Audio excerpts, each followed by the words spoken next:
Vijay uncle உங்களை அண்ணான்னு கூப்பிட வரல, ஏன்னா உங்களுக்கு என் அப்பா ஏஜ் ரேஞ்சஸ் இருக்கும், அதனால் நான் அங்கிள்னு கூப்பிட்டுக்கிறேன், யாரும் தப்பாக நினைக்காதீங்க. சாரி, என் பொண்ணு வந்து விஜய் அங்கிள்னு கூப்பிட்டாங்க. ஏன்னா நான் அங்கிள்னு தான் சொல்லி பழகியிருக்கேன். ஏன்னா எனக்கு மட்டும்தான் அண்ணான்னு சொல்லியிருக்கேன் அவங்கள. ஸோ அதனால் அவங்கள நான் அங்கிள் தான் கூப்பிட சொல்லியிருக்கேன். அம்மா எல்லாரும் அண்ணான்னு கூப்பிட்றாங்க, என்னைய மாமான்னு கூப்பிட சொல்லிக்குமான்னு கேட்டாங்க. எனக்கு மட்டும்தான் அண்ணா, உங்களுக்குலாம் மாமா தான் சொன்னேன். ஸோ எங்கள் குடும்பத்தில் ஒருத்தராக அவங்கள நினைக்கிறனால தான் உரிமையோட மாமான்னு கூப்பிட்டோம். நாங்கள் 80s 90s கிட்ஸ்னா உங்கள் கூடயே ட்ராவல் பண்ணிட்டு வந்துட்டுருக்கோம். நம்ம கூடயே ட்ராவல் பண்ணுற ஒருத்தர் சிஎம் ஆக போகிறாருன்னு நினைக்கும் போது ரொம்ப சந்தோஷமாகவும் பெருமையாகவும் இருக்குன்னா, அதாவது விதைக்கிறது சரியாக விதைச்சோன்னா முளைக்கிறது சரியாக முளைக்கும்னு சொல்லுவாங்க.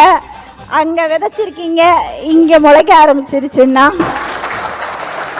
ஆளப்போறான் தமிழ உலகம் எல்லாமே. நம்ம வாழவே கூடாதுன்னு நினைக்கிறவங்களுக்கு நாம கொடுக்குற பெரிய தண்டனை போலாரை.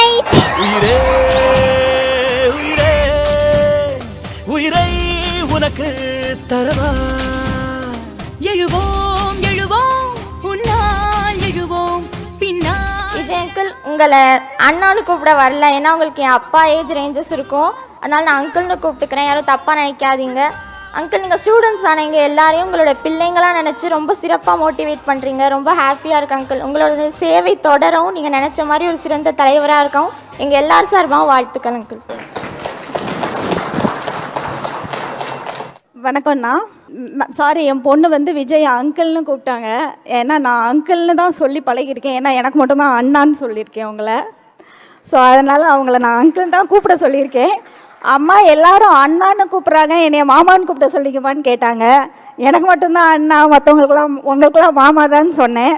ஸோ எங்கள் குடும்பத்தில் ஒருத்தராக அவங்கள நினைக்கிறனால தான் உரிமையோட மாமான்னு கூப்பிட்டோம். முன்னெல்லாம் பேரண்ட்ஸ் வந்து பிள்ளைங்களுக்கு நல்லா படிக்கணும், உங்கள் ஃப்யூச்சர் அப்போ தான் நல்லா இருக்கும், டாக்டர் ஆகணும், இன்ஜினியர் ஆகணும்னு சொல்லி கொடுத்தாங்க. இப்போல்லாம் ட்ரெண்டிங்கில் இருக்க ஒரே அட்வைஸ், நல்லா படிச்சிங்கன்னா விஜய் அங்கிள்கிட்ட அவார்டு வாங்கலாம். ஸோ இதைத்தான் நாங்கள் ட்ரெண்டிங்காக இப்போ யூஸ் பண்ணிக்கிட்டு இருக்கோம். நெக்ஸ்ட்டு வந்து நாங்கள் 80s 90s கிட்ஸ்னா உங்கள் கூடயே ட்ராவல் பண்ணிட்டு வந்துட்டுருக்கோம்.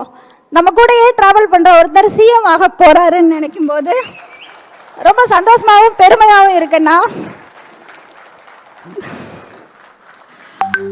ஸோ நீங்கள் அதாவது விதைக்கிறது சரியாக விதைச்சோன்னா முளைக்கிறது சரியாக முளைக்கும்னு சொல்லுவாங்க. அங்கே விதைச்சிருக்கீங்க, இங்கே முளைக்க ஆரம்பிச்சிருச்சுன்னா, ஸோ என்னடா இன்னும் சிஎம்ஏ ஆகலை, அதுக்குள்ளே இவ்வளோ சீனான்னு மைண்ட் வாய்ஸ்லாம் கேட்கும். ஆனால் எப்போ நீங்கள் அரசியலில் காலடி எடுத்து வச்சிங்களோ அப்போவே நீங்கள் சிஎம் ஆயிட்டீங்கன்னு நாங்கள் நினச்சிட்டோண்ணா. அடுத்ததா முதல் மாநாடு நடத்துனீங்க, அந்த கூட்டத்திலையும் நீங்கள் பேசின பேச்சிலையும் சும்மா மெருசலாக தெரிக்க விட்டுட்டீங்கன்னா அப்போவே முடிவு பண்ணிட்டோம், கப்பு கன்ஃபார்ம் பிகிலின்னு. மக்களோட மக்களாக நிற்கிறவன் தான் உண்மையான தலைவன்னு ப்ரூஃப் பண்ணிட்டீங்கன்னா வாழ்த்துக்கள். உங்களுக்கும் உங்கள் குடும்பத்துக்கும் என்னுடைய மனமார்ந்த நன்றிகள்ண்ணா. Advance happy பர்த்டேண்ணா.